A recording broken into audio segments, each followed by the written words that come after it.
Camp میں اعلان کر دیا گیا کہ سویرے رامپور کی طرف واپسی ہوگی۔ دراصل جنگل میں اتنے دن محض دوگل اور کریاپا کے لیے پڑاؤ کیا گیا اور وہ لوٹ آئے، اس لیے ہمیں واپس جانا تھا۔ اس رات سب لوگ جلد سو گئے تاکہ سویرے سفر کے لیے جلد بیدار ہو سکیں، مگر میں، اندرا، سوریا کافی دیر تک جاگتے رہے۔ معلوم ہوتا تھا نیند اندرا کی آنکھوں سے اڑ گئی ہے، مگر سوریا کی آنکھیں بھاری ہو رہی تھیں۔ وہ جمائیاں لیتی اٹھ کر دوسرے کمرے میں چلی گئی اور بستر پر لیٹتے ہی سو گئی۔ اندرا میرے پاس ہی بیٹھی رہی۔ یہ جنگل میں ہماری آخری رات تھی، اور ایسی راتیں زندگی میں کبھی کبھی آتی ہیں جب آدمی ہاتھ بڑھا کر اپنی خوشیوں کو پکڑ سکتا ہے۔ سوریا کے اٹھتے ہی میں اچانک خاموش ہو گیا تھا اور چند لمحے خاموش رہا تو اندرا اکتا کے بولی، چپ کیوں ہو گئے؟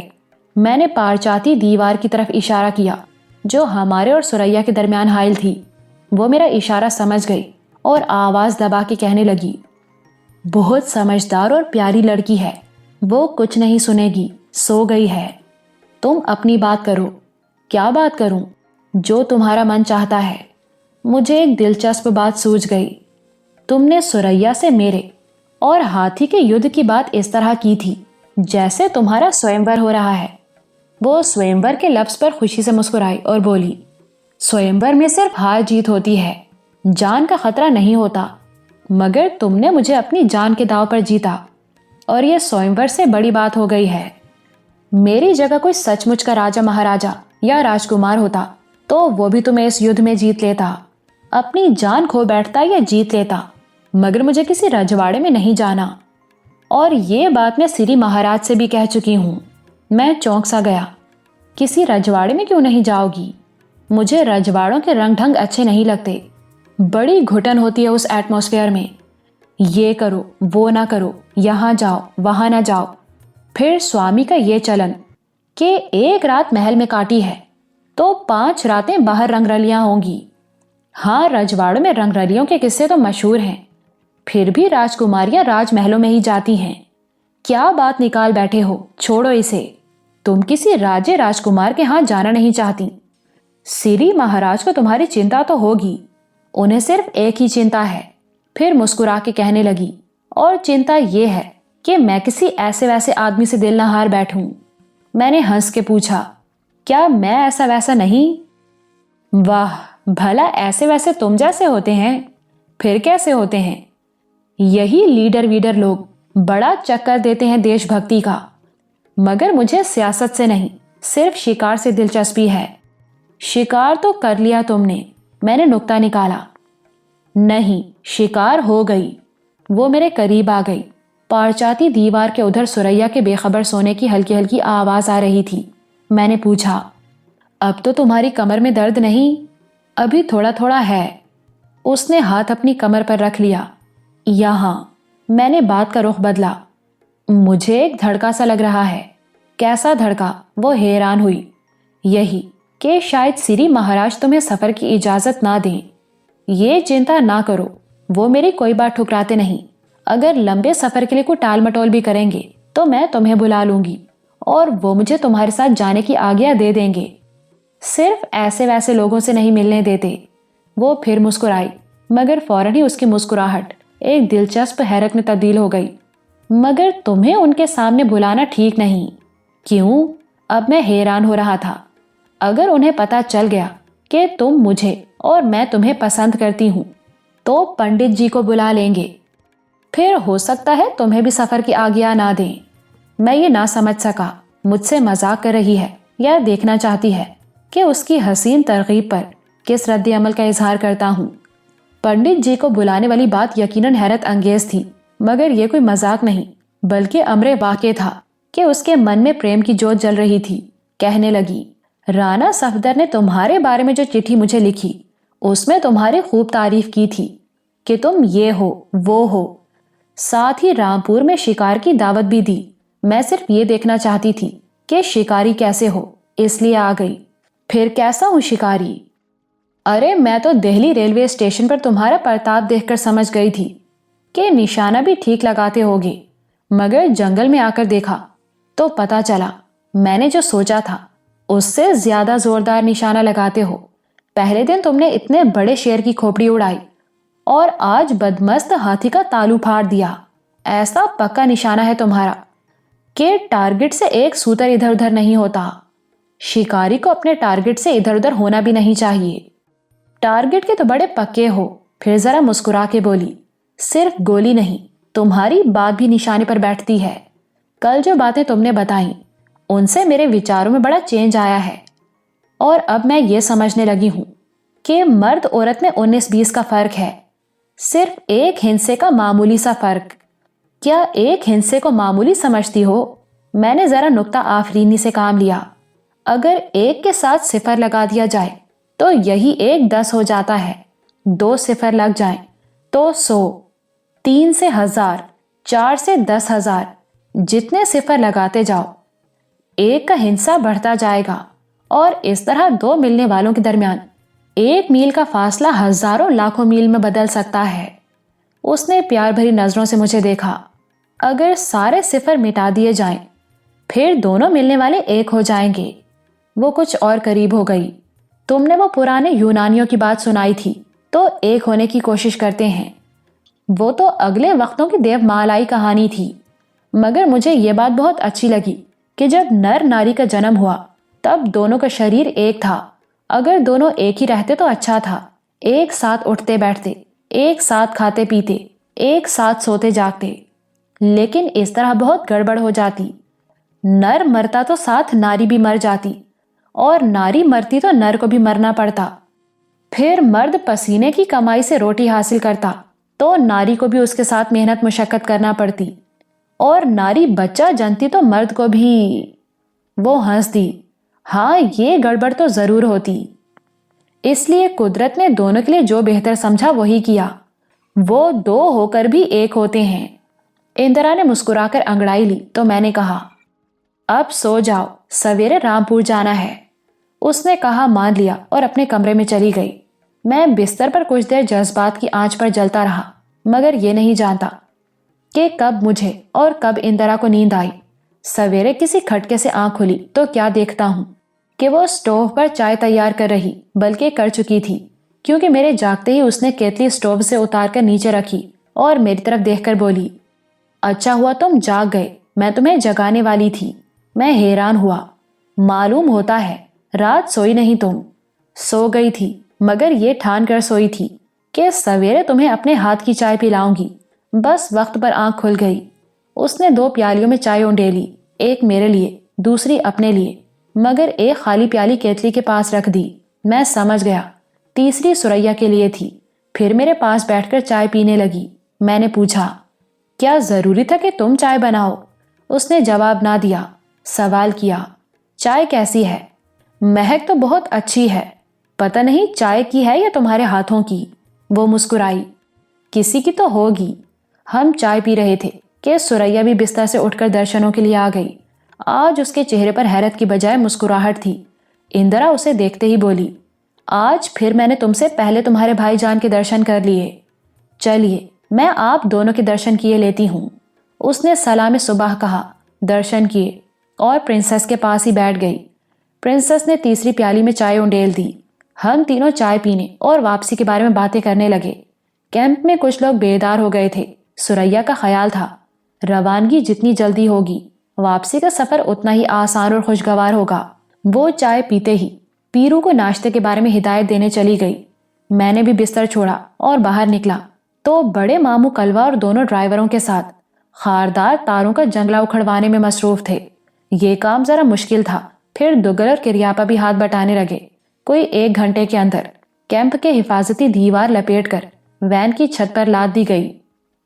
اس اثنا میں پیرو نے ناشتہ تیار کر لیا تھا۔ ناشتے سے فارغ ہوتے ہی چھولداریاں اور خیمے اٹھا لیے گئے اور سامان گاڑیوں میں رکھ دیا گیا۔ اگرچہ سب کام بڑی تیزی سے نمٹائے گئے، پھر بھی 9 بج گئے۔ ابھی ہم گاڑیوں میں سوار نہیں ہوئے تھے کہ سلطان علی بودی کو لے کر میرے پاس آیا۔ اب اس کی حالت نارمل تھی اور مسلسل آرام سے ذہن پرسکون ہو گیا تھا۔ اس نے مجھے سلام کیا۔ میں نے بتایا، آج ہم رامپور جا رہے ہیں، وہاں سے لاہور جائیں گے اور سب لوگ تمہیں دیکھ کر خوش ہوں گے۔ بودی خود بھی امی، میاں بادشاہ اور اماں بھی سے ملنے کے لیے بے چین نظر آتا تھا۔ سلطان علی اسے لے کر وین میں بیٹھ گیا۔ واپسی پر میں، سریا اور پرنسس اندرا چھوٹے ماموں کی موٹر میں سوار ہوئے۔ سب سے آگے ہماری موٹر تھی اور ابھی ہم روانہ ہونے ہی والے تھے کہ اچانک میں اور پرنسس اندرا گیروے چولے میں ملبوس ایک سادھو کو اپنی طرف آتا دیکھ کر نہ صرف چونک اٹھے بلکہ دنگ رہ گئے، کیونکہ وہ مندر کا سادھو مہاتما تھا جس کے متعلق ہم نے اپنے ساتھیوں کو کچھ نہیں بتایا تھا۔ اسے دیکھتے ہی ہم دونوں موٹر سے اترے اور ہمارے ساتھ دوسرے لوگ بھی باہر آ گئے۔ سادھو مہاتما نے دور ہی سے ہاتھ جوڑ کے ہمیں پرنام کیا اور جواب میں پرنسس نے بھی ہاتھ جوڑ دیے۔ وہ قریب آیا تو بولی، ہمارے دھن بھاگ کہ آج پھر مہاراج کے درشن ہو گئے۔ سادھو مہاتما نے کیا کہا میں سن نہ سکا، کیونکہ میں تو اس بات پر حیران و ششدر تھا کہ وہ پاؤں میں کھڑاؤں پہنے اور ان کی چاپ پیدا کرتا تن تنہا جنگل سے گزر آیا تھا، اور حفاظت کے لیے اس کے ہاتھ میں چھڑی بھی نہیں تھی۔ وہ دن چڑھے مندر سے روانہ ہوا ہوگا، اور جب دن چڑھتا ہے جنگل کی رات شروع ہوتی ہے، کیونکہ جانور درندے آرام کرتے ہیں۔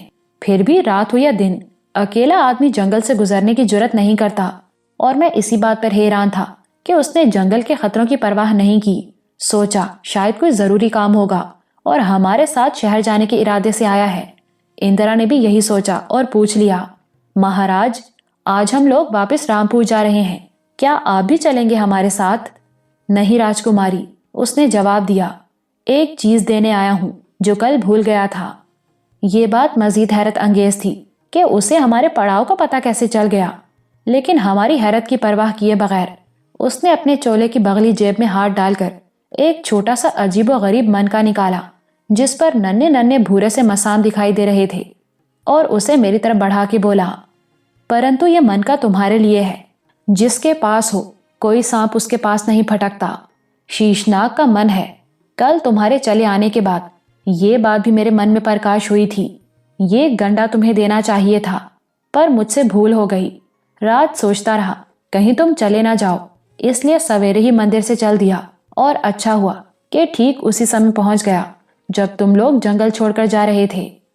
سریا اور دوسرے لوگوں کے لیے نہ صرف سادھو کی آمد بلکہ یہ خبر حیران کن تھی کہ ہم کل بھی اس سے مل چکے ہیں اور کسی سے اس ملاقات کا ذکر تک نہیں کیا۔